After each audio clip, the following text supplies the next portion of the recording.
തുലാം 10 കഴിഞ്ഞാൽ വടക്കേ മലബാറിൽ കളിയാട്ടക്കാലത്തിന് തുടക്കം കുറിക്കുമ്പോൾ കൃത്രിമ വെളിച്ചത്തിന്റെയോ മറ്റു ആർഭാടങ്ങളോ ഇല്ലാതെ വെറും കുത്തുവിളക്കിന്റെയും ചൂട്ടിന്റെയും മാത്രം വെളിച്ചത്തിൽ ഉറഞ്ഞാടുന്ന ഒരു തെയ്യത്തെ നമുക്കൊന്ന് പരിചയപ്പെട്ടാലോ.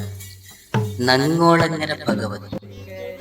ഇരിണാവ് ദേശത്തെ നങ്ങോളങ്ങര കാവിൽ കുടികൊള്ളുന്ന ശക്തി സ്വരൂപിണിയായ നങ്ങോളങ്ങര ഭഗവതി മാടായിക്കാവിലമ്മയുടെ സഹോദരി സങ്കല്പത്തിലുള്ള ദേവതയാണെന്ന് വിശ്വസിക്കപ്പെടുന്നു.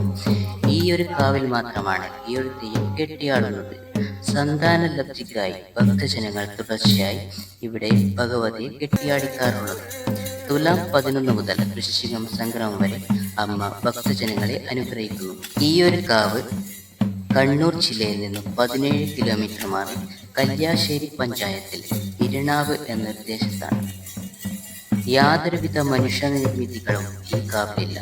വിളക്ക് വെക്കാനുള്ള ഒരു തറയും നാഗസ്ഥാനവും മാത്രമുള്ള കാവ്. സന്ധ്യാസമയത്ത് ഓലച്ചൂട്ടിന്റെയും കുത്തുവിളക്കിന്റെയും വെളിച്ചത്തിൽ ഭഗവതിയുടെ പുറപ്പാടുണ്ട്.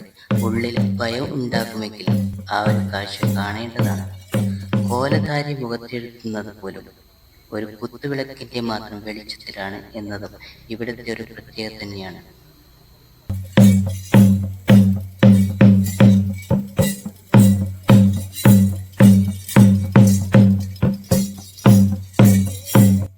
കൊടിയിലത്തോറ്റമോ അന്തിത്തോറ്റമോ ഇല്ലാതെ ഒരു വീക്ക് ചെണ്ടയുടെ മാത്രം വാദ്യത്തിന്റെ അകമ്പടി ദേവി സ്തുതി ചൊല്ലി ഭഗവതി മുടിവെക്കും.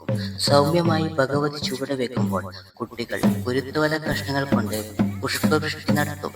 ദാരികാന്തകിയായ സാക്ഷാൽ മാടായിക്കാവിലമ്മ തന്നെയാണ് നങ്ങോളങ്ങര ഭഗവതി എന്ന വിശ്വാസമുണ്ട്.